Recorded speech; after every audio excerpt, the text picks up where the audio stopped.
चरितानां तु वसुधैव कुटुम्बकम्।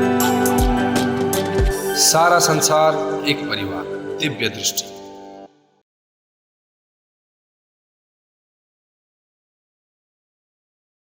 जनचेतना आध्यात्मिक चेतनाको रूपमा कार्यक्रम सञ्चालन गर्दै आएको बेलामा वर्तमान समयमा यो महामारीको प्रकोपको कारणले गर्दा आज हामी सामूहिक रूपमा भेला नभए पनि यो संसारको जुन अहिले प्रविधिको विकास भएको छ यसै प्रविधिको माध्यमबाट जुम कक्षाको माध्यमबाट जनचेतनाको विचार मन्थन गर्ने उद्देश्यका साथ आज हामी यहाँ समग्रमा एकत्र भएका छौँ यो माध्यमबाट। र यसै औपचारिक कार्यक्रमको समुद्घाटन आज यहाँ हामी गर्न लागिरहेका छौँ। र सर्वप्रथम यस कार्यक्रमको सभापतित्व ग्रहण गरिदिनु हुनको लागि म चक्रपाणीज्यूले अघि नै अध्यक्षज्यूलाई आग्रह गरिसक्नु भएको छ, म पुनः उहाँलाई आग्रह गर्न चाहन्छु। त्यसै गरेर आजको विचार मन्थनका पौरस्त्य दर्शनबारे प्रमुख आकर्षण महेश संस्कृत सन्यास आश्रम गुरुकुलका प्रधानाचार्य गुरुकुल नेपाल गुरुकुल परिषदका अध्यक्ष डाक्टर गुरुप्रसाद सुवेदीज्यूलाई हामीले आजको प्रमुख आकर्षणको रूपमा लिएका छौँ। उहाँलाई यस प्रमुख आसनमा विराजमान भइदिनु हुन म विनम्र निवेदन गर्दछु। साथै विभिन्न विद्यालयहरूबाट प्रतिनिधित्व गर्नुभएका संस्थापक प्रिन्सिपलज्यूहरू, शिक्षक महानुभावहरू, जिज्ञासु युवा विद्यार्थी भाइ बहिनी तथा सम्पूर्ण महोदयहरूलाई र यस प्रतिष्ठानका सम्पूर्ण कार्यकारिणी सदस्यज्यूहरूलाई पनि स्वस्थानमा विराजमान भई आजको यो कार्यक्रममा सहभागी भइदिनु हुन म विनम्र निवेदन गर्दछु। र यो औपचारिक प्रसङ्गपछि अब आजको औपचारिक कार्यक्रमको शुभारम्भ गरिदिनुको लागि र उपस्थित सम्पूर्ण महानुभावहरूलाई स्वागत गरिदिनुको लागि म अध्यक्षज्यूलाई नै अध्यक्षीय आसनबाटै स्वागत गरिदिन विनम्र निवेदन गर्दछु। अध्यक्षज्यू। धन्यवाद। पूर्वीय दर्शन प्रतिष्ठान नेपालका महासचिव, यस कार्यक्रमलाई सदा सहायताका साथमा समृद्धशाली बनाउन सहज सहयोगीको भूमिकामा रहनुहुने र आजका कार्यक्रमका प्रमुख आकर्षक व्यक्तित्व जसका शब्दद्वारा हाम्रो मन र मस्तिष्कको असन्तुलित विचारले सन्तुलन प्राप्त गर्न सकोस्, डाक्टर गुरुप्रसाद सुवेदीज्यू गुरुकुल परिषदका अध्यक्ष हुनुहुन्छ। त्यसै गरेर दिव्य दृष्टि हिमशिखर टेलिभिजनको विभागको एउटा कार्यक्रमका सम्पूर्ण शक्ति र पूर्वीय दर्शन प्रतिष्ठान नेपाललाई सधैँभरि नजिकबाट माया गरेर प्रेरणादायी भूमिकामा र यही कार्यक्रमलाई अगाडि बढाउनलाई पनि एउटा अवधारणाको रूपमा नेतृत्व सहयोगी नेतृत्वमा रहनुहुने चक्रपाणी गौतमज्यू, विद्यालय पूर्वीय दर्शन प्रतिष्ठान नेपालका सदस्य र पदाधिकारी मित्रहरू, विभिन्न विद्यालयबाट हामीले हाम्रो आमन्त्रणालाई स्वीकार गरेर हामीहरूको यो परिस्थितिवश आएको निम्तालाई स्वीकार गरेर यो विचारको मन्थनको अवसरमा उपस्थित भएर सहयोग गर्नुहुने एकजना घनिष्ठ मित्र चन्द्र गौतम देखिनु भएको थियो। त्यसै गरेर प्रिन्सिपल हो उहाँ विद्यालयको, त्यसै गरेर विद्यालयका शिक्षक र यस कार्यक्रमका नजिकमा रहेर केही यसको मर्म र वास्तविकताको ज्ञानलाई अझै स्तरोन्नति गर्नका लागि जिज्ञासु भएर सहभागी हुनुहुने सम्पूर्ण यहाँ उपस्थित हुनुहुने व्यक्तित्वहरूमा आफ्नो क्षेत्रका विद्यार्थी, शिक्षक लगायत जहाँ जसरी आफ्नो अस्तित्वमा हुनुहुन्छ, आफ्नो समाजको योगदानमा हुनुहुन्छ, उहाँहरू सबैलाई म यो पूर्वीय दर्शन प्रतिष्ठान नेपालले सञ्चालन गर्न गइरहेको विशेष प्रकृतिको भेट र विचार व्यवस्थापनको एउटा आधारको रूपमा तयार गरिएको कार्यक्रम हार्दिक यो सायंकालीन सत्रमा उद्घाटन सत्रमा भौतिक रूपले टाढा रहेर मानसिक रूपले नजिक हुने प्रविधिको माध्यमबाट हार्दिक स्वागत गर्न चाहन्छु। पूर्वीय दर्शन प्रतिष्ठान नेपाल कुन प्रकृतिको संस्था रह्यो यो लामो प्रसङ्गमा म आज गइन। पूर्वीय दर्शन प्रतिष्ठान नेपाल झापाको संस्थापकीय जिम्मेवारीमा रहेर मानवीय कार्यमा मात्रै नभएर अध्यात्म के हो त, सारै साना साना वस्तुहरूले जीवनलाई संघर्षशील बनाउँछ, विचारलाई निर्माण गर्ने, व्यवहारलाई निर्माण गर्ने विचारको स्रोतको रूपमा मानिसका क्रियाकलापहरूलाई सन्तुलित गर्न सकियोस्, जसका कारणले गर्दा बाह्य सरसफाइमा भौतिक पक्षबाट धेरै बजारका सामग्रीहरू उपलब्ध हुँदा हुँदै पनि इन्टरनल एनर्जी प्राप्त गर्न र इन्टरनल प्युरिफिकेसन भन्दा क्लिनलीनेस, प्युरिफिकेसन भन्दा पनि क्लिनलीनेस सरसफाई, आन्तरिक सरसफाइमा आफ्नै विचार मात्रै सबलीकृत हुन्छ भन्ने हेतुले अध्यात्मको आधार स्तम्भ जीवन हो र अध्यात्म भनेको त्यो जीवन र जगतसँगको सूक्ष्माति सूक्ष्म परिस्थितिको नेतृत्व लिने एउटा धार हो भन्ने कुरासँग व्यावहारिक रूपले जान सकौं। यहाँ हामी वैदिक दर्शनका विद्वानहरू उपस्थित हुनुहुन्छ, विभिन्न व्यक्तित्वहरू हामी विभिन्न तरिकाले उपस्थित छौं, तर यहाँ मात्र नभएर हामी के देखिरहेका छौं र पूर्वीय दर्शन प्रतिष्ठान नेपाल किन अलिकति फरक धारबाट जान खोज्यो भन्दा हामीले देख्यौं पुराणलाई कथाको रूपमा बार बार वर्णन गरियो, पुराणलाई कथाको रूपमा वर्णन गरियो, वैदिक दर्शनका इन्जक्सनहरूलाई, वैदिक दर्शनका अर्डिनेन्सहरूलाई, वैदिक दर्शनका प्रिन्सिपल र टिचिङ्सहरूलाई कथाको रूपमा वर्णन गरियो। कर्मको रूपमा नलगेसम्म शुद्धि हुँदैन। कज एन्ड इफेक्टको सिद्धान्त अन्तर्गत हावा छ पत्ता हल्लियो भने त्यहाँ दुईटाका कारणहरू हुन्छन् भन्ने कुराको भेरिफिकेसन भन्दा पनि कथाको रूपमा लग्यो। हामी पूर्वीय दर्शन प्रतिष्ठान नेपाल आधिकारिक रूपले कथा होइन कर्मका रूपमा लैजाउँ, प्लान प्रिपेयर र प्र्याक्टिस गराउँ। प्लान र प्रिपेयर भइसक्यो, वैदिक दर्शनहरू प्लान र प्रिपेयर भइसकेका छन्, यसलाई प्र्याक्टिस गराउँ। प्र्याक्टिसबाट मात्र पर्फेक्सनमा जान सकिन्छ, पूर्णतामा जान सकिन्छ। साना एउटा हरेक चिजको एउटा बमकै कुरा गरौँ, बमकै कुरा गर्दा पनि प्रोटोन र इलेक्ट्रोनको आफ्नो आफ्नो शक्ति हुन्छ। पोजिटिभ एनर्जी दिन्छ प्रोटोनले, इलेक्ट्रोनले नेगेटिभ एनर्जी, तर ती दुईटैको सब पार्टिकल हुन्, तिनीहरू सब एटोमिक पार्टिकल। तिनीहरू कति सूक्ष्माति सूक्ष्म हुन्छन् हामीले अध्ययन गर्ने विषय नै रहेन। सूक्ष्मको पावर कति रहन्छ त पेन्डेमिकले अहिले प्रमाणित गरिसक्यो। त्यो सूक्ष्मले हामी के चाहदैछौँ भने विचारको मन्थनद्वारा मस्तिष्कलाई शुद्धिकरण गरिएका व्यक्तिहरूबाट मात्र सन्तुलित कर्म सम्भव हुन्छ।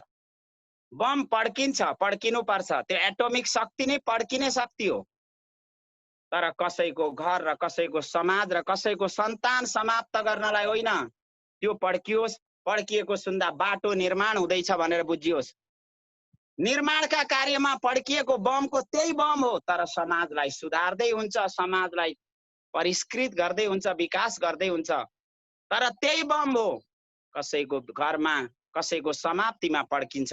पड्काउने दुईटै बम आफै पड्किएको होइन, बमलाई दुईटै पड्काइएका हुन्, तर विचार अशुद्ध भएकाले कसैको समाप्तिका लागि त्यो बम पड्काइयो। त्यो एटोमिक सब पार्टिकलबाट एटोमिक बनेको बम, तर कसैले बाटो निर्माणका लागि त्यो विचार सही भएकाले बाटो निर्माणका लागि, तोड्नु पर्ने ठाउँ तोड्नका लागि र त्यहाँ समाज सुधारका लागि पड्काइन्छ।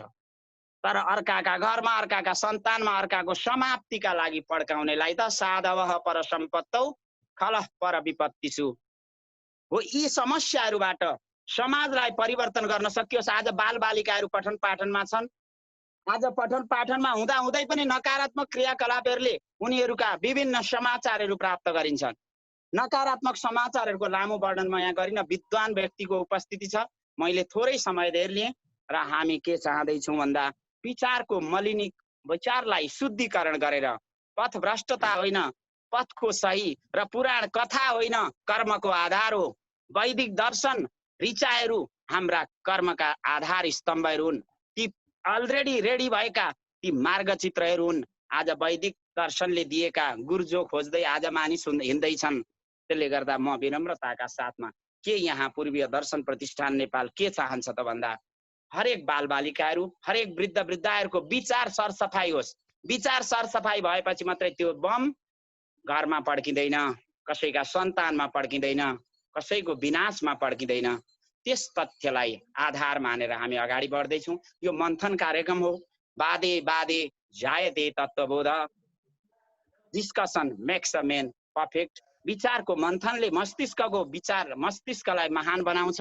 कानबाट पसेका कुराहरू मस्तिष्कमा अड्किन सके भने मानिसका विचार सुध्रिने हुन्। मुखबाट पसेका चिजले शरीरको निर्माण गर्छ, तर कानबाट पसेका चिजले मस्तिष्क र विचारको निर्माण गर्ने भएकाले विचार निर्माणको नलेज इन्डस्ट्रीको विचार निर्माणको सकारात्मक पोजिटिभ थिङ्किङको निर्माणको स्रोतको रूपमा पूर्वीय दर्शन प्रतिष्ठान नेपाल दर्ता भएर अनवरत रूपले त्यो धारलाई प्रयोगको धारलाई अध्यात्मलाई प्रयोगको धारमा लानुपर्छ भन्ने अभियानका साथमा रहेको छ भन्ने कुरा यहाँ सबै सामु राख्दै भगवानमा त्यो स्मरण गर्न चाहन्छु। सोहम विश्वसृजम विश्वम अविश्वम विश्ववेदसम विश्वात्मानमजं ब्रह्म प्रणतोस्मि परम पदम।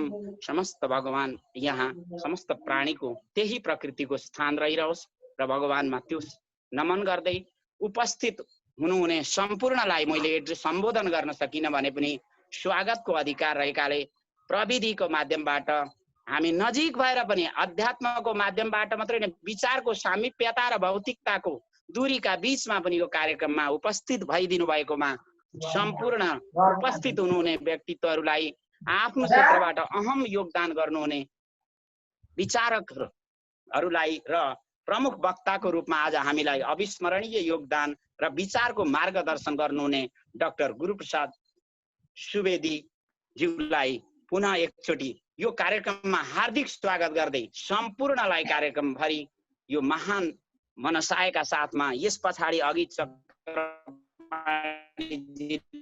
राखिसक्नु भएको हामी अनवरत रूपले यसलाई व्यवस्थापन ब्युटिफुल इज ब्युटिफुल भन्ने मनसायबाट समाज निर्माण गरौँ भन्ने हेतुले यहाँ हामी लागेका हौँ र यसैका साथमा उपस्थित हुनुहुने सबैलाई र प्रमुख अतिथि लगायत सबैलाई पूर्वीय दर्शन प्रतिष्ठान नेपालको तर्फबाट अध्यक्षको नाताले मेरो व्यक्तिगत तर्फबाट प्रतिष्ठानका समस्त सदस्यहरूको र पदाधिकारीको तर्फबाट यो सायंकालीन विशेष अभियानमा स्वागत गर्दै शब्दहरूको यही अन्त्य गर्दछु। ओम। धन्यवाद अध्यक्षज्यू। स्वागत मन्तव्यको यो क्रमपछि अब कार्यक्रमको अन्य प्रसङ्गमा नलगिकन सिधै कार्यक्रमलाई म लैजान चाहन्छु र आजको उद्घाटन कार्यक्रमको औपचारिक शुभारम्भ मङ्गलाचरणबाट म आफै स्वयंबाट गर्न लागिरहेको छु। हरे ओम भद्रं कर्णेभिः शृणुयाम देवाः भद्रं पश्येमाक्षभिर्यजत्राः हृदयरङ्गैस्तुष्टुवागुं स्वस्तनूभिर्व्यसेमहि देवहितं जदायुः। ओम अवतु वक्तारम् अवतु श्रोतारम्। ओम शान्ति शान्ति शान्ति। तो मङ्गलाचरण पश्चात अब म यो विषयलाई सिधै हाम्रा प्रमुख अतिथिज्यू आजको प्रमुख वक्ता हाम्रा आकर्षण आदरणीय डाक्टर गुरुप्रसाद सुवेदीज्यूलाई म यहाँ आजको यो विषयलाई हाम्रा उपस्थित सम्पूर्ण महानुभावहरूलाई सम्बोधन गरिदिनु हुनको लागि विषय प्रतिपादन गरिदिनु हुनको लागि पूर्वीय दर्शन प्रतिष्ठानको तर्फबाट म हार्दिक निवेदन गर्दछु।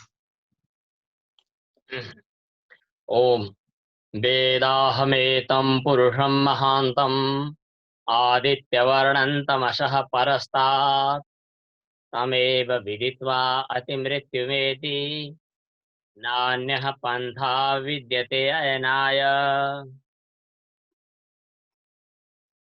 सम्पूर्ण उपस्थित महानुभावहरूलाई म हार्दिक वन्दना टक्राउँछु। प्रतिष्ठानका अध्यक्षज्यू पदाधिकारी एवं पौरस्त्य दर्शनसँग रुचि राख्नुहुने सम्पूर्ण महानुभावहरूलाई हार्दिक वन्दना। हाम्रो अध्यक्षज्यूसँग पहिले परिचय भएर पनि लामो अन्तरालपछि पुनः परिचय दोहोरिएको छ। उहाँसँग मेरो भेटघाट र पुनः परिचयको क्षण चाहिँ यो कार्यक्रमको सन्दर्भले नै जुटायो। मलाई खुसी लागेको छ। हामी पूर्वीय दर्शनको चर्चा गर्दैछौँ। मलाई अलिकति जिज्ञासा, अलिकति चाहिँ उत्सुकता र अलिकति चाहिँ एउटा सङ्कोच अथवा उत्सुकता चाहिँ के छ भने यहाँ को कहाँबाट कसरी उपस्थित हुनुभएको होला। उहाँहरूलाई मैले आफ्ना अलिक गम्भीर प्रकृतिका शब्दहरू प्रयोग गरौँ वा अलिकति सरलतामा मजाउँ भन्ने कुरामा म अहिले अलिकति विश्वस्त हुन सकिरहेको छैन। म मध्यम मार्गलाई अपनाउँछु। पक्कै पनि प्रतिष्ठानको निमन्त्रणामा आउनुभएको हुनाले वैचारिक दृष्टिले अलिकति जिज्ञासु, अलिकति केही प्रवेश भइसक्नुभएका र केही चाहिँ हाम्रो पूर्वीय दर्शन सम्बन्धी विशेष चासो राख्नुभएका आउनुभएको होला भन्ने मलाई लाग्छ। त्यसैले म त्यही ढङ्गले प्रवेश गर्दछु। दर्शन भनेको के हो र दर्शनमा पूर्वीय विशेषण किन लाग्यो? कुरा यहीबाट सुरु गरौँ होइन? रामकृष्णजी ठिकै हुन्छ। सञ्चालक हाम्रो आदरणीय रामकृष्णजी हुनुहुन्छ। हामी वाराणसी छँदा उहाँसँगको आत्मीयता, मित्रता सबै थियो। दर्शन भनेको के हो र पूर्वीय दर्शन विशेषण किन लाग्यो? आज यहीँबाट सुरु गरौँ अनि यसका मसिना विषय विश्लेषणहरू हामी पछि गरौँला। म एकदम सामान्य विषयबाट कुरो उठाउँछु। देवघाट धाममा म बस्छु। देवघाट धाममा धार्मिक दृष्टिले मान्छेहरू आउँछन्। अनि मैले सोध्छु तपाईँ कहाँ किन आउनु भएको? उनीहरूले भन्छन् यहाँ यसो आज देवघाटमा दर्शन गर्न आएको भन्छ। कहिलेकाहीँ के पनि भन्छन् भने यसो हजुरको दर्शन गरौँ भनेर आएको भन्छ। दर्शन शब्दको अर्थ देख्नु हो। दृष्टि धातुबाट दर्शन शब्द बन्छ, त्यसको अर्थ देख्नु हो। अनि उनीहरूले मलाई अलि पर त्यो आफ्नो परिसरभन्दा अलि बाहिरबाट पनि देखेका हुन्छन्। तर उनीहरूले त्यो त्यो देखाइलाई देखाइ ठान्दैनन्। उनीहरू नजिक आउँछन् र आफ्नो परम्परा अनुसार पाउमै शिर राखेर ढोगिदिन्छन् कतिले, अनि त्यसलाई दर्शन गरेको भन्छ। कतिपय मानिसहरू मन्दिरमा जान्छन्। मैले अलि सरलताबाटै प्रवेश गर्न खोजेँ। मन्दिरमा जान्छन्। मन्दिरमा गएपछि मन्दिरमा मूर्ति पनि देखिहालेका हुन्छन्, मन्दिर पनि देखिहालेका हुन्छन्, तर उनीहरूको दर्शनको प्रक्रिया पुरा भएको हुँदैन। अनि किन आएको भन्दा दर्शन गर्न बाँकी नै छ भन्छन्। अनि उनले घुम्नुलाई दर्शनको पूर्व तयारी ठान्छन्। त्यसपछि मन्दिरको नजिकमा जान्छन्। म एउटा मनोविज्ञानको चर्चा गर्दैछु। मैले कुनै पौराणिक र धार्मिक कुरा मात्रै गर्दै छैन। त्यहाँ नजिक गइसकेपछि पुजारी पण्डितजी अथवा कसलाई थाली दिने हो दिन्छन्, भर्छन्, थन्थन मन्थन के मन्त्र तन्त्र पढ्छन्, भर्छन्। पढिसकेपछि अनि उनीहरूले हात जोड्छन् र यस्तो गर्छन्। हजुरहरूले के गर्नुहुन्छ मलाई थाहा छैन, तर मैले चिनेका, मेरो संसारमा रहेका, आजसम्म मैले थाहा पाएका जति पनि दर्शनार्थीहरू छन् तिनीहरूले मुख्य दर्शनको क्रियाकलाप, दर्शनको घटना घट्ने बेला के गर्छन् याद गर्नु होला। उनीहरूले फुलपाती चढाउँछन्। पहिला मूर्ति देखिसकेका हुन्छन्। भगवान पशुपतिनाथकै काठमाडौँमा गएपछि त्यो बाहिरबाट फुलपाती लिएर गएको चिज पुजारीलाई दिएका हुन्छन्। दर्शनको प्रक्रिया पुरा भएन। त्यसपछि चाहिँ पनि गर्छन्, दर्शनको प्रक्रिया पुरा भएन। जहाँनेरि पुगेपछि उनीहरूले यसो हात जोड्छन् र टाउको झुकाउँछन्। त्यति गर्दा पनि पुरा भएन। त्यसपछि यहाँहरूलाई थाहा छ के गर्नुहुन्छ यहाँहरूले मलाई थाहा छैन। मैले लगभग 100औं मानिसलाई सोधिसकेँ। यस्तो गर्ने बेला आँखा चिम्लिन्छ। हो, हजुरहरूलाई पनि थाहा छ त्यस्तो? जब मन्दिरमा जान्छन् हात जोड्छन्, यस्तो गर्छन्, गर्दा आँखा चिम्लिन्छ। अनि मैले सोधेँ कतिपय मानिसहरूलाई, तिमीलाई मन्दिरमा जाऊ भनेर तिम्रो सासूले, तिम्रो ससुराले, तिम्रो बुवा आमाले, तिम्रो परिवार अभिभावकले सिकाए। फुलपाती लिएर जानुपर्छ भन्ने पनि सिकाए। अनि गणेशलाई दुबो चढ्छ, विष्णुलाई तुलसी चढ्छ पनि सिकाए। तर तिमीलाई परिक्रमा गर्नुपर्छ, घुम्नुपर्छ भन्ने पनि सिकाए। तर ठिक दर्शनको मुख्य घडीमा आँखा चिम्लिनुपर्छ भनेर कसैले सिकाएको थियो? थाहा छैन कसैले सिकायो। अचानक यस्तो घटना घट्छ, ऊ फुलपाती चढाउँछ, त्यो दर्शन होइन रहेछ। देख्छ आँखाले, त्यो दर्शन होइन रहेछ। अनि हात जोड्छ, त्यो पनि दर्शन होइन रहेछ। टाउको झुकाउँछ, त्यो पनि दर्शन पुरा भएन। जहाँनेरि आँखा चिम्लिन्छ त्यहाँनेरि दर्शन हुन्छ। उल्टो देख्नुलाई पो दर्शन भन्छन्, आँखा चिम्लिनुलाई दर्शन भन्छन्। तर हुन्छ त त्यही। त्यो एउटा मनोविज्ञान मात्र होइन, कसैले चाहिएको, तर हाम्रो अन्तर्मनले, अन्तरआत्माले आदेश दिएको दर्शनको मुख्य विधि हो। त्यो दर्शनको विधिले आँखा चिम्लिँदै गर्दा हामीलाई के सङ्केत गर्दछ? तिमीले जुन रूपलाई बाहिर आँखाले देखिरहेका छौ त्यहाँभन्दा भिन्न अरू कुनै दर्शनको रहस्य छ। के हो त त्यो दर्शनको रहस्य? तिमी मन्दिरको दर्शन अगाडि गइरहेका छौ, भगवान पशुपतिनाथको मूर्तिको सामनेमा, त्यहाँ गएर आँखा चिम्लिनु यो के नाटक? तर गरिरहन्छौ त्यही। यसको तात्पर्य के हो भने दर्शन शब्दको अर्थ हाम्रो यो चर्मचक्षुको क्रियाकलाप मात्र होइन, त्यहाँभन्दा भित्र कुनै अन्तरआत्मा, अन्तर्मन, अन्तर्दृष्टि र अध्यात्म, त्यो अध्यात्मको कहीँ कसैसँग भेटघाट हुनुपर्छ। त्यसलाई दर्शन भन्छ। यो भयो लौकिक मान्छेहरूको कुराकानी, देवघाटवासी भक्त भक्तिनाहरूको, तीर्थयात्रीहरूको कुराकानी र भगवान पशुपतिनाथका दर्शनार्थीहरूको कुराकानी। अब हामी यत्तिकैमा दर्शन शब्दको पुरा अर्थ त सम्झाउन सक्दैनौँ। दर्शन शब्दको अर्थ के हो? देख्नु। मेरो अगाडि एउटा मूर्ति छ। मूर्ति हो कि के हो मलाई थाहा छैन। त्यो ढुङ्गोबाट बनेको हो, त्यसकारणले त्यसलाई ढुङ्गो पनि म भन्न सक्छु। मेरो आँखाले त्यसलाई ढुङ्गो भनेर हेर्न सक्छु। तर म एउटा भक्तको दृष्टिमा परिणत भएको छु भने मेरो आँखाले त्यसलाई मूर्ति होइन भगवान ठान्छ। यदि व्यापारी हो भने त्यो कति किलोको छ भनेर जोख्छ र किलोमा पैसाको परिणत गर्छ र पैसाको रूपमा त्यो वस्तुलाई उसले मूल्याङ्कन गर्छ। अब त्यो अगाडि देखिएको वस्तु 10 किलो हो कि, अथवा भनौँ एउटा सुनको मूर्ति सानो छ। प्राय मन्दिरमा पूजा गर्ने बेला सप्ताह पुराण पाठहरू गर्दा सायद हाम्रो रामकृष्णजीले पनि भन्नुहुन्छ होला, सुनको मूर्ति बनाउनु पर्छ सकेदेखि। ठिकै छ, त्यो सुनको मूर्ति हुने बित्तिकै सुनार दाइले चाहिँ त्यसलाई कति ग्राम अथवा मासा तोलामा परिणत गर्छन् र ऊ 10,000, 5,000, 20,000, 50,000 को मूल्यमा ऊ परिणत हुन्छ।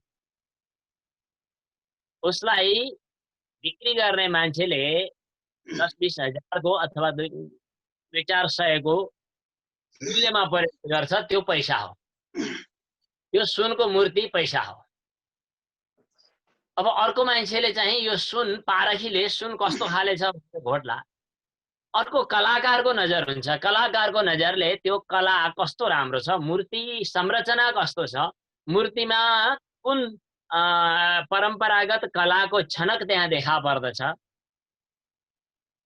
त्यो मूर्तिमा कुनिएको कला त्यो हाम्रो पौरस्त्य कला हो कि त्यो कलाको पनि विचित्र गला छ, विचित्र छ। कतिपय अवस्थामा मानिसले आफ्नो प्रकृति अनुसार मूर्तिमा रूप परिवर्तन गराएका हुन्छन्।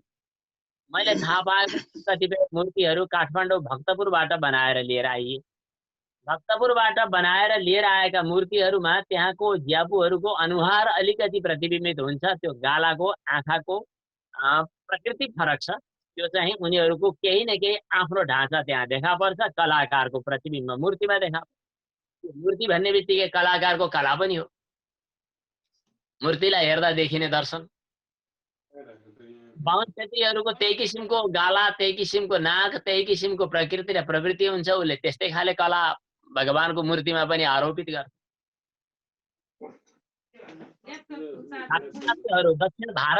दक्षिण भारतका मानिसहरू प्राय कालो अनुहारका हुन्छन्। उनीहरूको अनुहार आकृति प्रकृति कालो हुने भएको हुनाले उनीहरूका मूर्तिहरू त्यहाँ पुरै काला हुन्छन्। कालो मूर्तिलाई राम्रो मानिन्छ।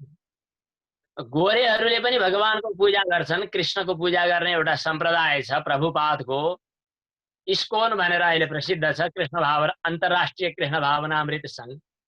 त्यसमा आबद्ध भएका जति पनि गोरे भक्तहरू छन् तिनीहरूले आफ्ना कृष्णको अनुहार गोरो बनाइरहेका छन्।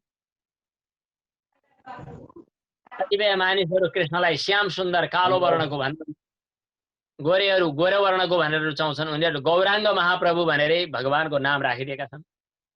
भनेपछि भगवानको मूर्तिमा एउटा कलाकारको कला, एउटा भक्तको भावना, अर्को व्यापारीको पैसा,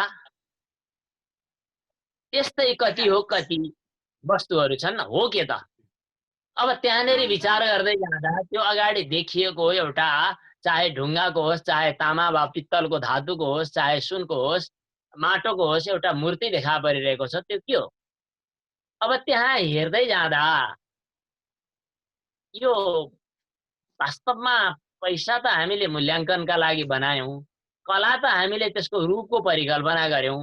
कलाको परिकल्पना चाहिँ पछि आएर भयो। पहिला कलाको परिकल्पना हुनुभन्दा पहिला यहाँ के थियो त खोजी गर्यो भने त्यो कलाको परिकल्पना चाहिँ अहिले आएर भएको। त्यहाँभन्दा पहिला चाहिँ ऊ एउटा या त सुनको डल्ला थियो, या त तामाको डल्ला थियो, या त माटोको कुनै डल्लो थियो। यो माटो हो। अहिले कल्पना गरेर एकछिन त्यो माटो हो, माटाको मूर्ति थियो, त्यस कारणले माटो हो। अब माटो हो भनेर हामीले विचार गर्दै जाँदा त्यो माटो नै हो त। अब विचार गर्यो भने माटो पनि कहाँबाट कहिलेदेखि सुरु भयो यो याद गर्नुपर्ने हुन्छ। आखिरमा त्यो माटो नठहरिन सक्छ। माटो पनि माटो संरचनाका वैज्ञानिक आधारहरू, तर्कहरू खोजी गर्दै जाँदा माटोभित्र रहेका विभिन्न भूगर्भ सम्बन्धी भौगर्भिक तत्त्वहरूको सम्मिश्रणबाट माटो तयार भयो। ती तत्त्वहरू होला। हाम्रो पौरस्त्य परम्परागत चिन्तन अनुसार पानीबाट माटो तयार भयो भन्ने मान्यता छ। पानीमा रहेका तत्त्वहरू नै माटामा रूपान्तरित भयो होला, त्यस कारणले त्यो पानी हो भन्न सकिन्छ। हाम्रो शरीर 70-75-80% पानी छ। अब त्यो पानी कहाँबाट आयो? पानीको पनि मूल तत्त्व खोजी गर्दै जाँदा हाम्रो पौराणिक पौरस्त्य मान्यता अनुसार तेजबाट जल बन्छ भन्ने छ। त्यसको एउटा कुनै आधार पनि छ, किनभने हामी जब पसिनिन्छौँ त्यसपछि बाफिन्छौँ, बाष्प हुन्छ, त्यहाँबाट पानी निस्किन्छ। आखिर पानी भनेको त ग्यास न हो, दुई थरी ग्यासहरूको सम्मिश्रण। विभिन्न थरी ग्यासहरू छन् त्यसमा। भनेपछि तेज भयो। त्यो तेज कहाँबाट पैदा हुन्छ खोजी गर्दै जाँदा त्यहाँनेरि कुनै हावा, कुनै एउटा सङ्घर्ष हुनु पर्यो। त्यो पनि एउटा तत्त्व हो। आखिरमा हामीले मूर्ति खोज्दै थियौँ। त्यो मूर्ति चाहिँ शिवको कि विष्णुको कि कृष्णको भन्दै थियौँ।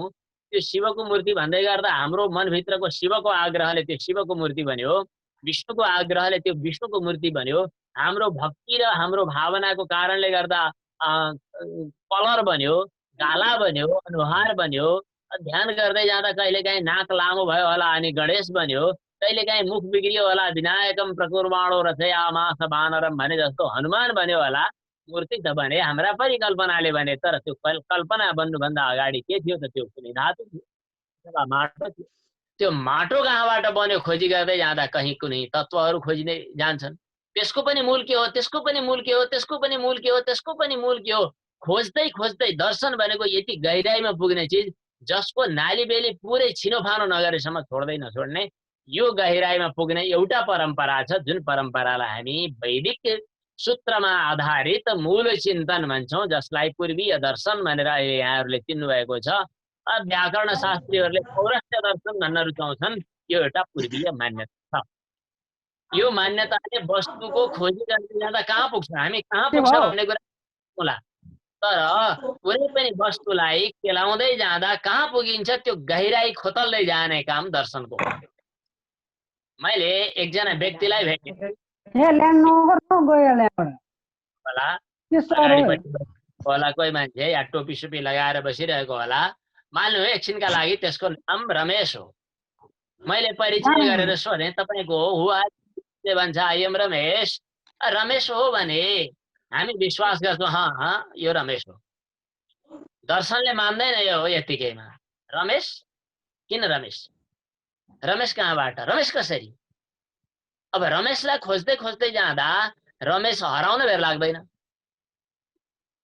वस्तु सकिन बेर लाग्दैन, समाप्त हुन बेर लाग्दैन।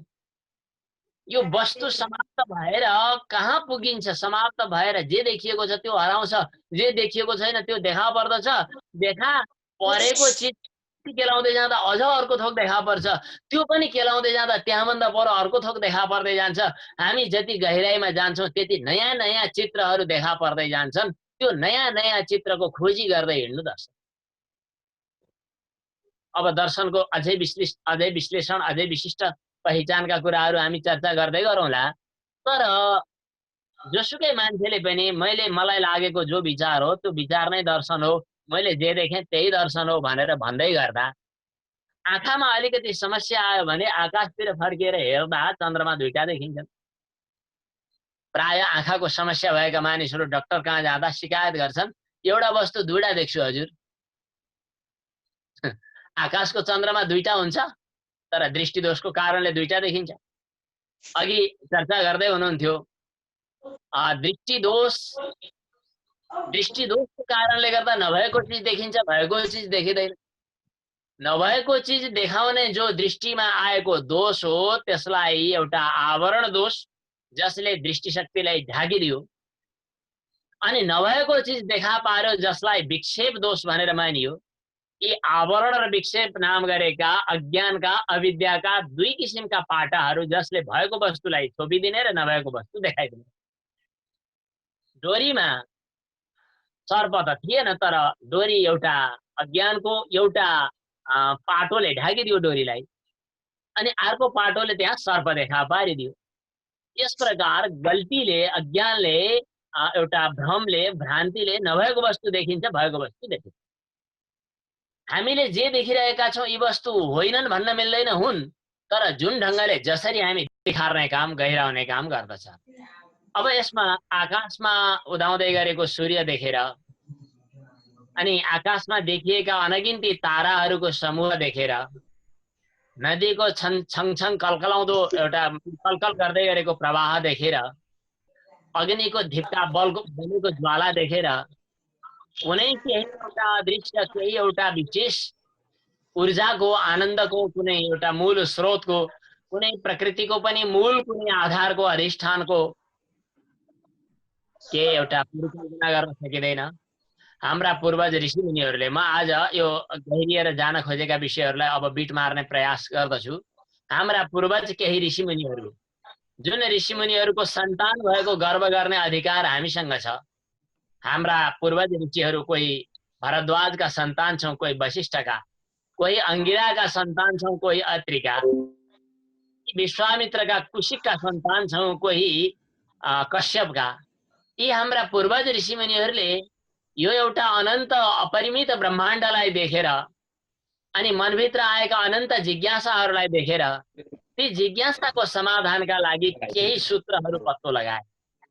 यी सूत्रहरू, जुन सूत्रहरूको केन्द्र अध्यात्म विद्या भनेर मानियो, अध्यात्म विद्या विद्या अमृतमश्नुते, जुन चेतनाको, जुन विचारको, जुन ज्ञानको गहिराइमा पुग्दा आफू मात्रै नरहेर हामी महान बन्न सक्ने रहेछौँ, हामी एउटा आत्मा मात्रै नभएर परमात्माको अनुभूति गर्न सक्ने बन्दा रहेछौँ। एउटा म यो पृथ्वीको एउटा कुनामा रहेको एउटा सामान्य प्राणी भनेर, एउटा मनुष्य भनेर तुच्छतम व्यक्तिको रूपमा ठानिएको यो शरीरभित्रको चेतनालाई, यो चेतना यो पिण्डभित्र रहेको चेतना मात्रै होइन, यो चेतनाको महान चेतनासँग सम्बन्ध रहेछ। त्यो के तत्त्व हो जुन तत्त्वले यो सम्पूर्ण जगतलाई माने ढाकेको छ, त्यो तत्त्वसँग यसको सम्बन्ध जोड्न सक्ने बन्दो रहेछ। सूर्यमुनिदेखि भुसुनासम्म व्यापक सबका घटमाटम्म, त्यो व्यापक तत्त्व के हो?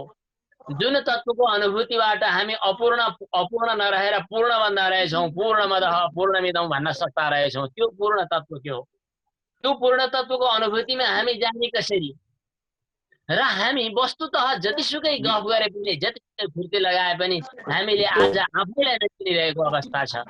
म को हुँ, के थियो लक्ष्य, आएको हुँ यहाँ किन, तर केमा भुलेको छु, गरौँ यसको विवेचना। आफ्नो म को हुँ यही नै थाहा नपाएर अल्झिरहेको अवस्था छ। म एउटा सानो कथा भन्छु र समाप्त गर्छु। एकजना कोही राजा थिए। पुरानो परम्परामा राजाको नाम लिइन्छ, कतिपय मान्छे तर्सिन्थे, अब तर्सिनु पर्दैन, राजाको नाम लिँदा केही हुँदैन। एकजना राजा थिए, उनी शासक मात्रै नभएर गुणग्राही पनि थिए, गुणज्ञ। गुणज्ञ भएको नाताले कोही राम्रो व्यक्तिलाई, कोही विद्वान छ भने असल विद्वानलाई सम्मान गर्थे, कोही कलाकार छ भने असल कलाकारलाई सम्मान गर्थे। जो पनि जुनसुकै विधामा दक्ष छ भने त्यसलाई सम्मान गर्ने राजाको बानी थियो। सबभन्दा गिनिज वर्ल्ड रेकर्ड कायम गर्ने, वर्ल्ड रेकर्ड मा जो चाहिँ अगाडि आउँछ, कायम गर्दछ, त्यसलाई चाहिँ पुरस्कृत गर्ने भने जस्तै उनले चाहिँ जो राम्रो गाउन जान्ने त्यसलाई पुरस्कार दिइहाल्ने, राम्रो चाहिँ नाच्न जान्ने, सबभन्दा सर्वाधिक नाच्न जान्ने त्यसलाई सर्वाधिक नर्तक भनेर दिने, सर्वाधिक अभिनेता भनेर दिने, सर्वाधिक सर्वश्रेष्ठ कवि भनेर सम्मान गर्ने उनको चलन थियो। उनी वनमा घुम्दै थिए। वनमा घुमेर जाँदै जाँदै गर्दा उनले एउटा रुखमुनि बसिरहेको कालो कालो झुसेदारी भएको बुस्तिग्रे एउटा कालो कालो मान्छे देखे। जिङरिङ्ग कपाल पाल्या छ, ढुक्क बस्या छ। राजा आएको देखेपछि सबै उठ्थे, नमस्कार गर्थे, ढोक्थे अथवा के गर्नु पर्थ्यो गर्थे, डराउँथे, थरर हुन्थे, हात काँप्थे। तर त्यो चाहिँ राजा आएको देखेर ढङ्गसमस्त बसिरहेको छ, कालो भालुबुत्ते मान्छे। त्यो देखेर राजालाई आश्चर्य लाग्यो, यो को मान्छे होला, यो किन बसिरह होला, यहाँ कहाँबाट आएको होला? राजाको मनमा जिज्ञासा भयो। राजाले सोधे, तिमी को हौ? उसले भने थाहा छैन। थाहा छैन भन्छौ तिमी? आफूलाई थाहा छैन? थाहा छैन। अनि तिमी कहाँबाट आएका हौ? थाहा छैन। तिमी कहाँ जाने हौ? थाहा छैन। जे थाहा छैन भन्छ त्यो मान्छेले। राजालाई आश्चर्य लाग्यो। जिन्दगीमा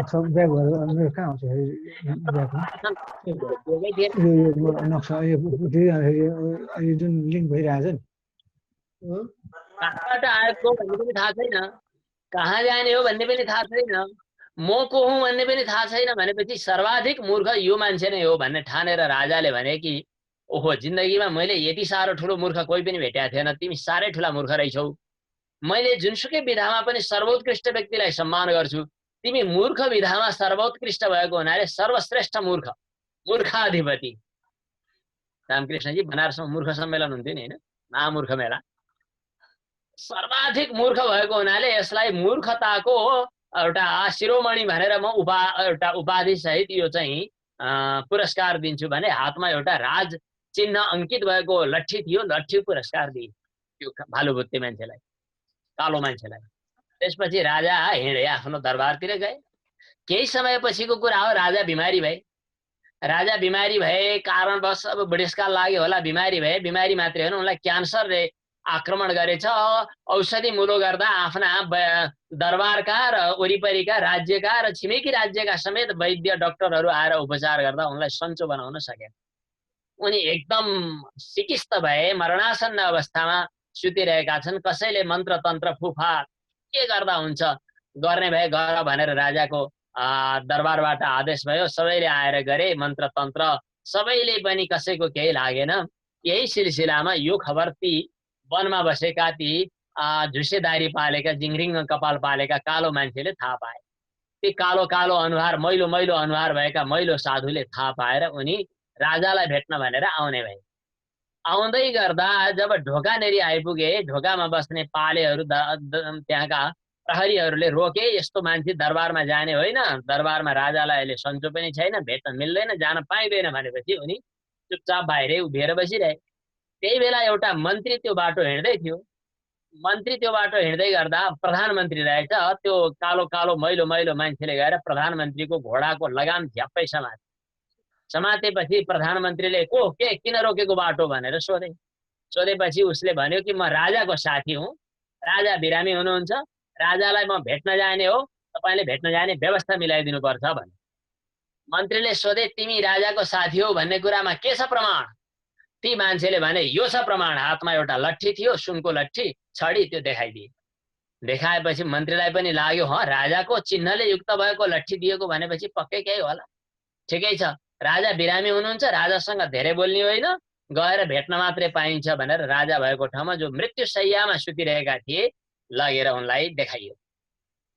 अनि त्यसपछि राजाले यसो हेरेपछि, चिन्नुभयो मलाई, म त्यो वनमा भेटिएको मान्छे, तपाईले पुरस्कार दिनुभएको थियो नि, म तपाईँको साथी, 7 पाइला सँगै बस्यौं भने साथी हुने हाम्रो संस्कृति छ। राजाको आँखाबाट आँसु बर्र बग्यो। ओहो, हो त नि, मैले देखेँ। तपाईलाई सन्चो छैन भनेर साह्रै भेट्न मन लाग्यो र म आइपुगेँ। कस्तो छ तपाईलाई? ती मैलो मैलो मान्छेले सोधे। राजाले भने कस्तो छ भन्ने हो खै, अब जाने बेला भयो। झट्टै ती मान्छेले सोधिहाले, जाने बेला भयो? जाने बेला भयो? कहाँ जाने? राजाले भने खोइ कहाँ जाने हो थाहा छैन। होइन, जानी भनिसकेपछि कहाँबाट आएको पनि होला। तिमी कहाँबाट आएको नि महाराज? राजाले भने खोइ थाहा छैन। तपाईँ महाराज त हो नि, उही मान्छे। तपाईँ त्यही राजा होइन, सार्वभौम चक्रवर्ती सम्राट होइन फलानु राजा?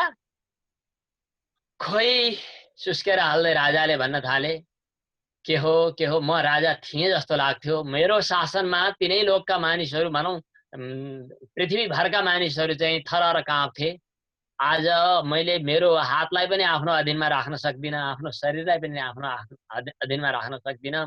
म अहिले रोगले थलिएको छु, रोगले पनि मलाई टेर्दैन भनेपछि म के को राजा भन्ने, खोइ म के हुँ मलाई थाहा छैन, म को हुँ मलाई थाहा छैन भनिसकेपछि ती मैलो मैलो आकृति भएका साधुले भने कि कहाँबाट आएको भन्ने आफूलाई पनि थाहा नभएको, कहाँ जाने हो भन्ने आफूलाई पनि थाहा नभएको र म को हुँ भन्ने आफूलाई पनि थाहा नपाएको मान्छेले अर्को मान्छेलाई मूर्ख भन्ठानेर लट्ठी दिनु झन् ठुलो मूर्खता।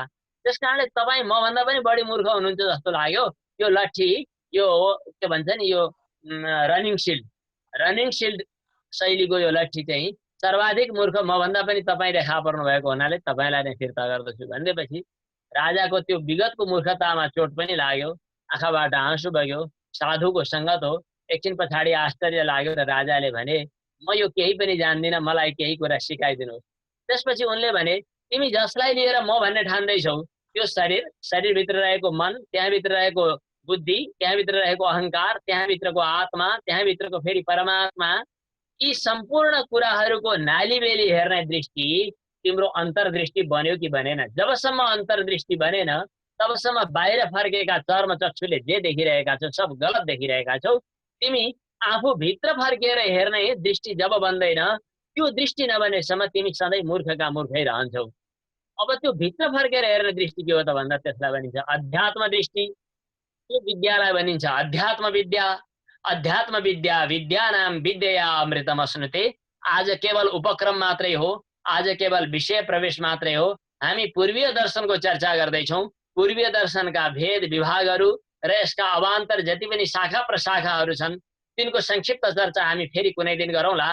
त्यो अवान्तर शाखा प्रशाखा जतिसुकै भए पनि, चाहे यहाँ चारवाक दर्शन किन नहोस्, यो सम्पूर्ण दर्शनको समष्टि एउटा गन्तव्य छ, एउटा प्राप्ति छ, एउटा लक्ष्य छ। चाहे आस्तिकको रूपमा विभाजन भएका हाम्रा षड्दर्शनहरू किन नहुन्, चाहे नास्तिक दर्शनको रूपमा देखा परेका जैन, बौद्ध र चारवाक किन नहुन्, यिनीहरूको अलग अलग प्रक्रिया र अलग अलग शैली भइकन सम्पूर्ण दर्शनहरूको एउटा निश्चित प्राप्ति, निश्चित गन्तव्य, निश्चित लक्ष्य र निश्चित ठोस एउटा उद्देश्य छ, अभिप्रेत वस्तु छ। त्यो अभिप्रेत वस्तुलाई प्रतिपादन गर्न हामीले यदि एकवाक्यता बनाउन जान्यौँ भने हामी अल्मलिँदैनौँ, नत्र कहिले दर्शन पढ्दै गर्दा दर्शनको जङ्गलमा अल्मलिन्छौँ। दर्शनको जङ्गलमा अल्मलिएका हामीलाई कहिलेकाहीँ हनुमानले सञ्जीवनी बुटी पत्तो नलागेर पुरै पर्वत उचालेर लिएर आउनु परे जस्तै दर्शनको पुरै ठेली टाउकोमा बोकेर हिँड्नुपर्छ, त्यो गरुङ्गै हुन्छ। तर गुरुले, अनुभवीले, उपदेष्टाले त्यहाँको वनौषधि निकालेर, नौनी निकालेर बताइदियो भने सम्पूर्ण कुराको सार पनि थाहा हुन्छ। हामी सम्पूर्ण दर्शनको जङ्गल पनि एकपटक अवलोकन गर्दछौँ, तर सम्पूर्ण दर्शनको जङ्गलमा देखिएका वस्तुहरूको, वनौषधिहरूको फेरि सत्व, सार, थोरै निष्कर्ष, निश्चय जो हुन्छ त्यो फेरि एउटा अमृत जस्तो त्यो छुट्टै हुन्छ, जसले हामी सबैलाई त्यो अध्यात्म विद्याको उपदेश गरेको हुन्छ। जुन अध्यात्म विद्या सम्पूर्ण विद्याको राजा हो। अध्यात्म विद्या विद्यानाम विद्या अमृतम अश्नुते सा विद्या या विमुक्तये।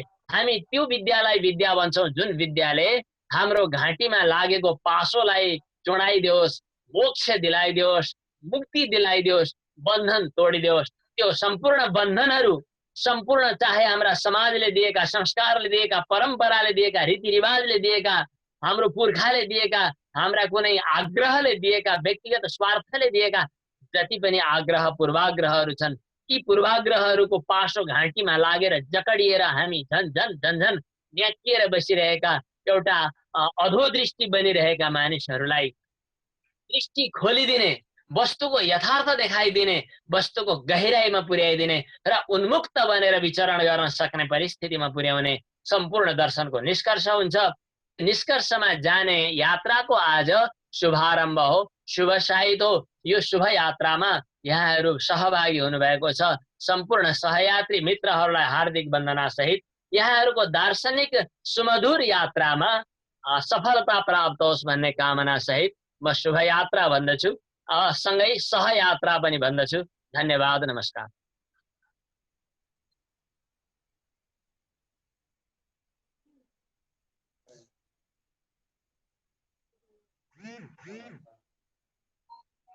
धन्यवाद आचार्यवर गुरुप्रसाद सुवेदीज्यू। दर्शनका गहन विषयवस्तुहरूलाई अत्यन्तै सारगर्भित र संक्षिप्त रूपले विषय प्रवेश गराइदिनु भयो।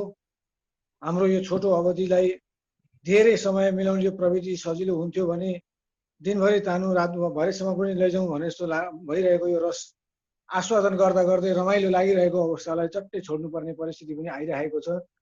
र आजको यो सहयात्रा कार्यक्रम, आजको समुद्घाटन पुरुषोत्तम मासको यो पहिलो दिनबाट हामीले शुभारम्भ गरेका छौँ।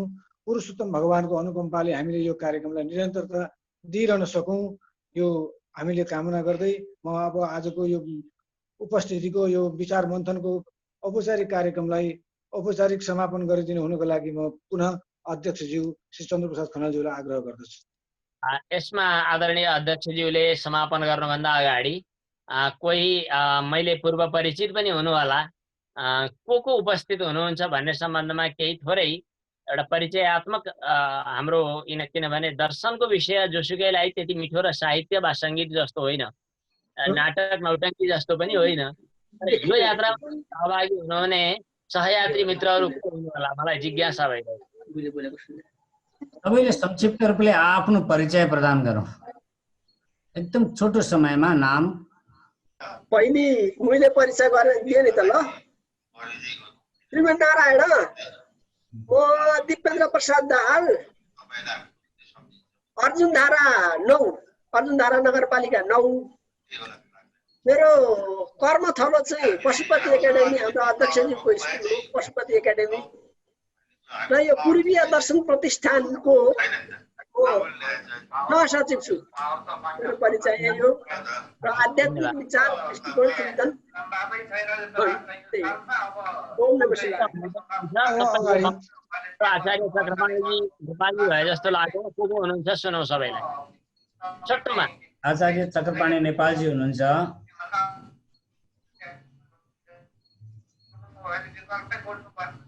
उहाँ मैले परिचित हुनुहुन्छ, अरू पनि। रूपनारायण तिमसिनाजी हो। हजुर, म रूपनारायण तिमसिना। हजुर, रूपनारायणजी हजुर। गुरुबार हरिओम। आचार्य चक्रपाणी नेपालजी हुनुहुन्छ, दर्शनको विद्यार्थी हुनुहुन्छ, साहित्यको हुनुहुन्छ, सर्वपरिचित विद्वान व्यक्तित्व हुनुहुन्छ संस्थाको आचार्य चक्रपाणी नेपाल। चन्द्र गौतमजी हो। नमस्कार गरे मैले सबैलाई। यो पूर्वीय दर्शनको आजको यस कार्यक्रममा मात्रै होइन, पूर्वीय दर्शनको गतिविधिमा प्रथम पटक मेरो सहभागिता हो र यहाँ हुनुहुने केही गुरुहरूसँग चाहिँ मेरो अघि नै चिन्जान भइसकेको छ र आजका प्रमुख वक्ता डाक्टर गुरुप्रसाद सुवेदीज्यूलाई मैले भर्खर दर्शन गर्ने मौका पाएँ। मेरो पुरानो चिन्जान छ र म चाहिँ शिक्षा क्षेत्रकै मान्छे हुँ र मेरो घनिष्ठ मित्र चाहिँ यो पूर्व दर्शन अध्यक्ष हुनुहुन्छ सिपी खनालज्यू र मेरो विद्यालय शिव 87 धरमपुरमा छ। यति भन्दै मैले मेरो परिचय समाप्त गरेँ। संक्षिप्तमा सबै बाबुराम पौडेलजी हुनुहुँदो रहेछ, छोटो संक्षिप्त परिचय प्रदान गरिदिनु होला। हजुर नमस्कार, म बाबुराम पौडेल, म पशुपति एकाडेमीमा सर्भिस गर्छु। हजुरहरू सबै महानुभावहरू हाम्रो यो संस्कृति हो, परम्परा यसैमा गाँसिएको छ, हाम्रो परिचय यसैमा जडित छ। यसलाई अगाडि लानु भएको लागि हजुरहरूलाई कोटी नमस्कार छ। मेरो छोटो परिचय यति नै हो। सीएम खनालजी हुनुहुँदो रहेछ। यहाँहरू सबैलाई मेरो नमस्कार। म सीएम खनाल वीरता मोड, पेसाले अध्यापन, शनिश्चरी माध्यमिक विद्यालय अर्जुनधारा। कुबेर पौडेलजी हुनुहुन्छ। नमस्कार सम्पूर्णमा, मेरो नाम कुबेर पौडेल हो। म चारपाने वीरता मोड 2 चारपाने। म अध्यापन क्षेत्रमै संलग्न छु। मेरो स्कुल चाहिँ चम्पापुर मावि कन्काई। गुणराज धन्यवाद। हुनुहुँदो रहेछ। नमस्कार, म चाहिँ गुणराज काफ्ले, मेरो घर चाहिँ ओखलढुङ्गा। म चाहिँ काठमाडौँ भानुभक्त मेमोरियलमा अध्यापन कार्यमा संलग्न छु।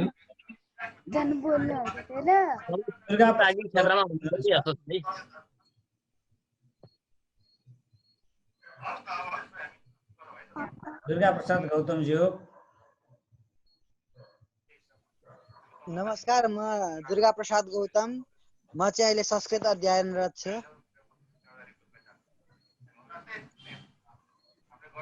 प्रवेश शर्मा हुनुहुन्छ। नमस्कार, म चाहिँ प्रवेश शर्मा, म यही दमक झापाबाट हो र हाल म अहिले विद्यार्थी हुँ र दर्शन शास्त्रमा धेरै अगाडिदेखि नै मेरो रुचि भएको कारणले गर्दाखेरि आज यो कार्यक्रममा जोडिन पुगेको छु। यसको लागि सम्पूर्णलाई धन्यवाद दिन चाहन्छु। बन्धु नेरोलाजी हुनुहुन्छ। हाम्रो यादमा कसैको केही देखिएको छैन आज।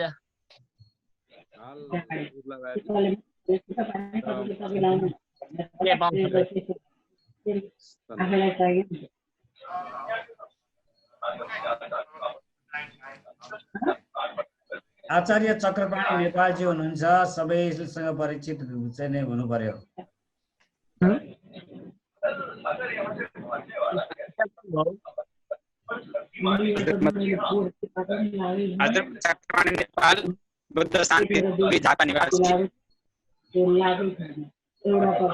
अर्जुन पौडेल हुनुहुन्छ हामीसँग।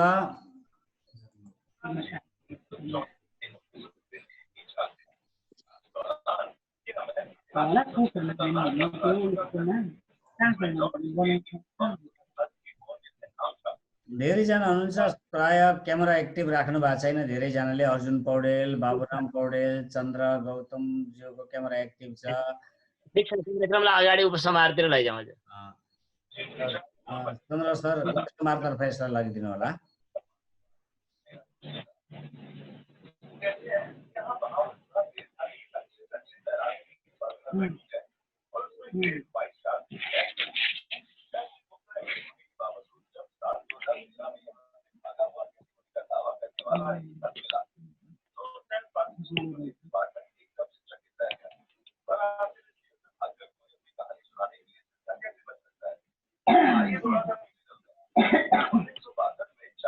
चन्द्र खनालज्यू उपसमाहारतर्फ लगिदिनु होला। माइक अफ छ यहाँको।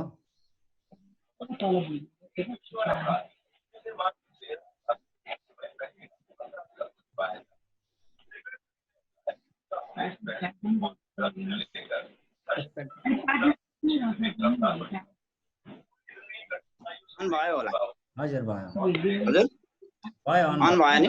भयो। कार्यक्रमका प्रमुख विशिष्ट व्यक्तित्वको रूपमा आज हामीलाई प्रमुख वक्ताको रूपमा योगदान गरेर यो आजको उद्घाटन सत्रलाई सम्मानित गर्नुहुने प्रमुख वक्ता आदरणीय व्यक्तित्व डाक्टर गुलप्रसाद सुवेदीज्यू, दिव्य दृष्टि र हामी विद्यालयसँग नाम जस्तै, हाम्रो पूर्वीय दर्शनसँग नाम जस्तै सहयोगी भएर रहनुहुने चक्रपाणी गौतम, भारतबाट पनि हाम्रा अनन्य मित्रहरू देखिनु भयो, पण्डित रूपनारायण तिमसिना, सीएम खनालहरू लगायत सम्पूर्ण विद्यालयबाट उपस्थित हुनुहुने शिक्षक मित्रहरू, पूर्वीय दर्शनका सदस्यहरू सबैलाई म पुनः एकचोटि यो एउटा उद्घाटन सत्रमा धन्यवाद दिन चाहन्छु। र मूलत हामीलाई दर्शन शास्त्र के हो भनेर साह्रै सूक्ष्माति सूक्ष्म मार्गदर्शन गर्नुभयो। वास्तवमा हो पनि यहाँ पुग्दा मलाई सम्झना आयो, बाहिरी स्वरूपको महत्त्वपूर्ण योगदान हुन्छ र हरेक सानो कणमा शक्तिको स्थापना हुन्छ, त्यसलाई नै एटोमिक पावर भनिन्छ। रामेश्वरमा भगवान रामले पनि शिवजीको मूर्ति बनाउँदा बलुवा नै टिपेर बनाउनु भएको थियो। त्यसले गर्दाखेरि दृष्टिका आधारमा संरचना तयार हुने यो एउटा अनुपम शक्ति हो है। दृष्टिका आधारमा संरचना तयार हुन्छ। दृष्टि सुधार गर्नका लागि विचारका मन्थनहरू, association, who are you, with whom you walk, तिमी को हो जोसँग तिमी हिँड्छौ। तिमी पण्डितसँग हिँड्छौ भने तिमी राम्रासँग हिँड्छौ कि चोरसँग हिँड्छौ कि ड्रगिस्टसँग हिँड्छौ कि म को भनेर छुट्याउनु पर्दैन। तिमीले त्यति बेला छुट्याए हुन्छ जति बेला तिमी जोसँग हिँड्छौ तिमी त्यही हो भन्ने यथार्थ तस्विरलाई यो पूर्वीय दर्शन, वैदिक दर्शन, मूलत वैदिक दर्शनको सूक्ष्माति सूक्ष्म मार्गदर्शन गर्ने जुन एउटा गरेर हामीलाई एउटा स्पष्ट खाका दिनुभएको छ। भोलिका दिनमा पनि आजका प्रमुख वक्ताले हामीलाई वचन दिनुभयो कि हामी निरन्तर रूपले यसमा सहयात्री पनि रहेर अगाडि बढाउँछौँ। यसका लागि पूर्वीय दर्शन प्रतिष्ठान नेपालको तर्फबाट, मेरो व्यक्तिगत तर्फबाट, प्रतिष्ठानको तर्फबाट धेरै धेरै धन्यवाद दिन चाहन्छु। बीचमा केही क्षण प्रविधिको डिस्टर्ब भएकाले गर्दा केही शब्दहरू छुटे पनि ती छुटेका शब्दहरू समेत समेटिएर प्रस्तुतिमा आएर हामीले आफूलाई निकै यो सन्ध्याकालीन सत्रमा निन्द्रा भन्दा पनि कहिले रातभरि नै अनवरत सकारात्मक हुन सक्ने गरीको उज्यालो मस्तिष्क बनाउन सफल भयौँ। यसको लागि म प्रतिष्ठानको तर्फबाट, व्यक्तिगत तर्फबाट धेरै धन्यवाद प्रमुख वक्ता डाक्टर गुरुप्रसाद सुवेदीलाई दिन्छु। व्यवस्थापनमा धेरै योगदान गर्नुभयो चक्रपाणीजीले, र त्यो लगायत यहाँ श्रोताको रूपमा यो प्रविधिबाट सहयोग गरिदिनु भयो नेपाल, भारत सबै क्षेत्रबाट उहाँहरू सबैलाई, अनन्य व्यक्तित्वहरूलाई। भोलिका दिनमा पनि मन्थनका कार्यक्रमहरू, विचार मन्थनको अघि पनि मैले भने बाधे बाधे जायते तत्त्वबोध, मस्तिष्कलाई ठुलो बनाउनका लागि बाहिर फेटा बाँधेर हुँदैन, भित्रको विचारलाई मलिन बनाउनुपर्छ। यसलाई भित्र देखिएका विकारहरूलाई सकारात्मक बनाएर लानुपर्छ र विचार टाउको वृद्धि गर्ने बाहिर होइन, भित्रको विचार वृद्धि गर्नुपर्छ भन्ने कुरासँग सङ्गत गर्दै सङ्गत सुधार्न आग्रह गर्दै, सङ्गत सुधार्ने आधार यही नै हो। सङ्गत के हो त भन्दा who are you, with whom you walk, तिमी कोसँग हिँड्छौ तिमी त्यही हो भन्छ एउटा भनाइले। त्यसले गर्दा ती सँगै हिँड्ने साथीहरूलाई सफल बनाऊ। सात पाइला नै हिँड्दाखेरि राम्रो साथी हुँदो रहेछ, तर मित्रताहरूले त्यो मित्रताको अर्थ गलत लगाएर धेरै वर्ष सँगै बसेकाले विचार अशुद्ध भएर आफ्नै ओछ्यानमा मार्दैछन्। त्यो हिंसात्मक क्रियाकलापको विचार अशुद्ध नबनोस् भन्ने हेतुले पूर्वीय दर्शनले चलाएको यो अभियानमा नयाँ पिँढी, विद्यार्थीहरू, अध्ययन जिज्ञासुहरू यहाँ अहिले देखिनुभयो। सबैलाई भोलिका कार्यक्रममा पनि थप ऊर्जावान भएर उपस्थित भएर यस कार्यक्रमलाई लामो समय लाँदै विचारको शुद्धिकरण र व्यवहारको व्यवस्थापनमा अग्रसर गर्न सकियोस् भन्ने कामना गर्दै यो अवसर प्रदान गर्नुभएकोमा म पुनः एकचोटि हजुरहरूलाई धन्यवाद दिँदै, स्वागत गर्दै, धन्यवाद दिँदै मैले औपचारिक रूपले कार्यक्रम समापन भएको घोषणा गर्दछु। शब्द व्यवस्थापन नभए यदक्षरम पदम भ्रष्टम मात्र ऐनम चयत भवेत् तत्सर्वं क्षमतां देव प्रसीद परमेश्वर भन्दै शब्द अन्त्य गर्ने अवस्था र समापन भएको घोषणा समेत गर्दछु। धन्यवाद।